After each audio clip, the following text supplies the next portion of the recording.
during the last decade, there's a lot of interest in quantum mechanics with non-commutative coordinates, and people have tried to introduce it from various points of view, but often it's not so trivial to introduce it, and here it comes out naturally, in fact, just from the compatibility of these equations of motion. Yeah. What does that mean in terms of the uncertainty principle? Now we don't even know where we are in space. Yeah, well, in here for certain examples, in terms of you can compute delta Q, delta P, and you would find different values and so on. Yeah, well, you know your position, but not your momentum. Here you can't even know your position. Yeah. That's even worse. Yeah, but in Planck scale, you know.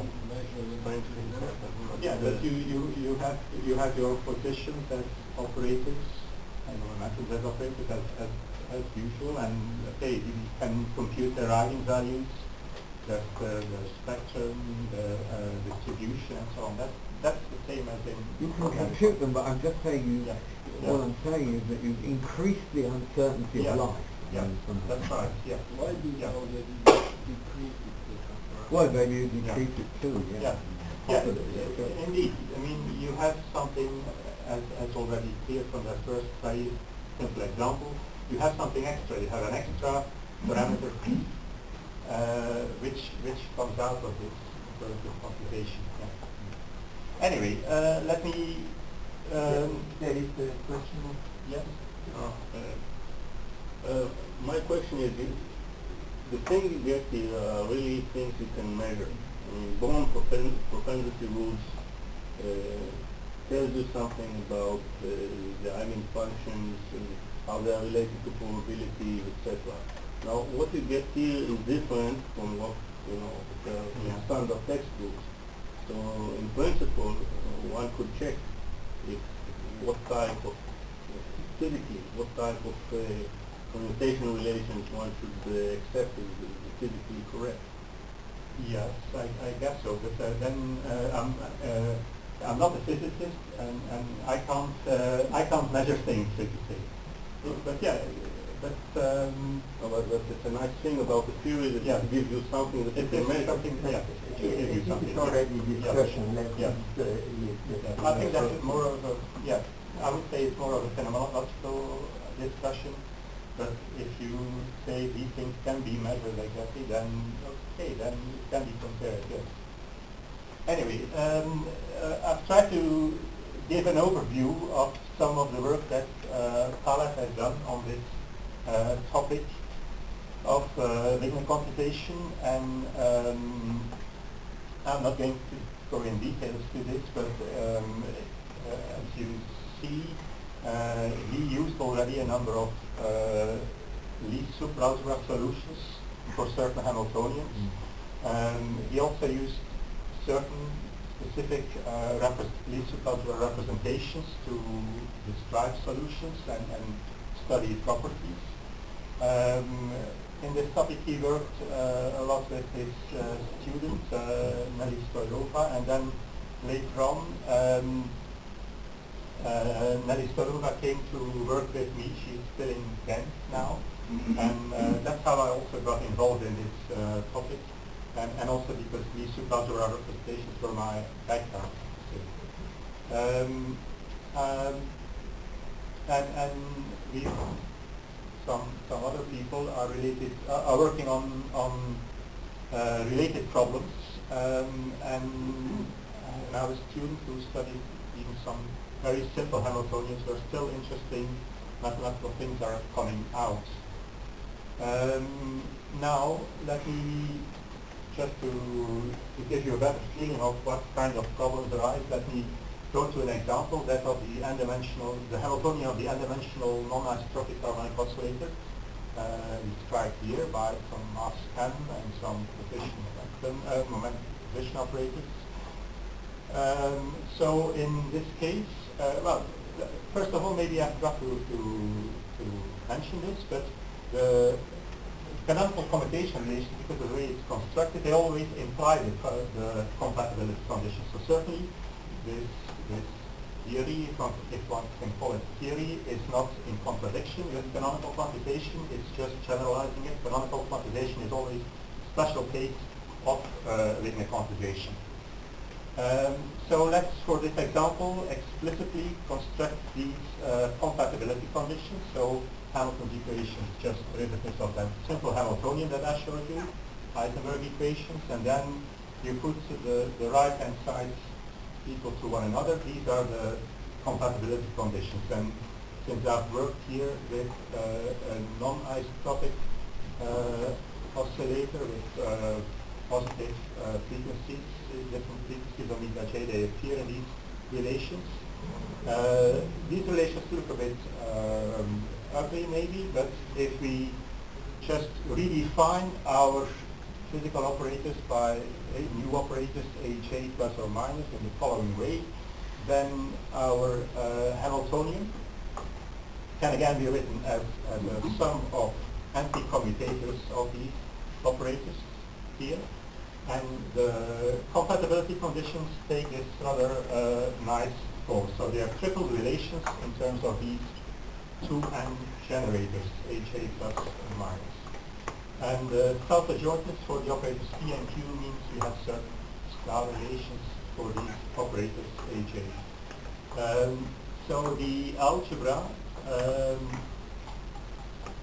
A, say that I talked about in the beginning, one can say is the star algebra generated by two n generators, aj plus or minus, with these star relations, and with these as defining relations. So such an algebra is not so easy to deal with, and in fact, if you want to find the structure of any difficult, and we want not only the structure, we also want to see what are unitary Hilbert space representations of this algebra. As far as I know, only for n equals to 1, a complete answer can be given, really complete. And for n large than 1, we can only study some type of solutions. Now, one of the solutions that is appropriate here is in terms of a Lie superalgebra, the Lie superalgebra OSP 1 to n. And defined this superalgebra here as follows. So you take a set of 2n odd generators, Dj plus minus, subject to the following relations. These are the Parabosal relations. In fact, this realization of OSP 1 to n is one of the basic results of Palev, collaboration with Ghent. So that's one definition of this Lie superalgebra. For those who are more familiar with it, these Dj plus minus are just the odd elements. Yes? Yes. Whatever parameters eta, epsilon, psi, you say that it's still OSP 1 these eta and so on, these are just plus or minuses, and in the right hand side you should interpret a plus or a minus as a plus 1 or a minus 1. Yes, but still there are several possibilities, and all of them give us the Yes, but this is just, this is just... You have to take them all. Yeah, you have to take them all. You take them all. Yeah. Okay. Now, so that's one alternative definition of the superalgebra, and here it's very easy to verify that if for our generators you take these OSP1, 2 generators, then these compatibility conditions are automatically satisfied. So it means that the relations of OSP1, 2 imply the relations of this algebra that we needed, and hence we can just study the unitary representations of OSP1, 2, the relative representations of this algebra that we actually wanted to study. Note that in this realization of A, the Hamiltonian works out just to be an element of the Cartan subalgebra, so that will make life easy, of course, when we want to determine spectrum of the Hamiltonian, for example. So this is one algebraic solution, and for later use let me mention some subalgebras of OSP. If we take here all anti-commutators of these beats for all possible values, then this is the subalgebra SP2N. If we take just those elements with different signs here, plus minus, then we got GLN as a subalgebra, and this is just a Cartan subalgebra. So that's just because I'm using these things later on. There's also a second known solution. If we define the lead superalgebra GL1N1, for the superalgebra, this is the defining relation, so the EIJs are just sort of standard defining matrices.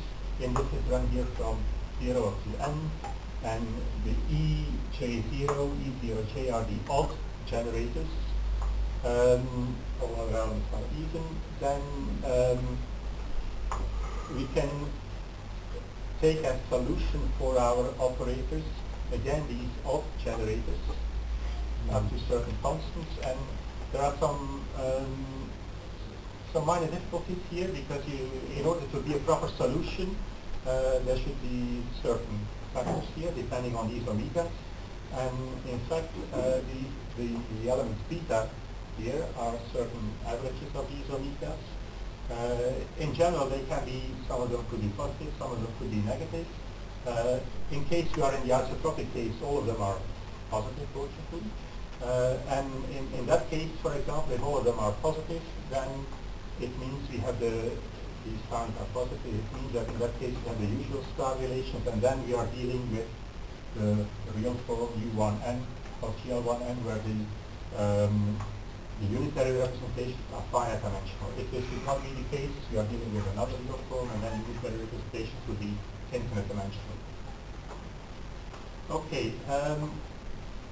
Now, one of the new things we can use now is a result that I developed at the time with Toyota.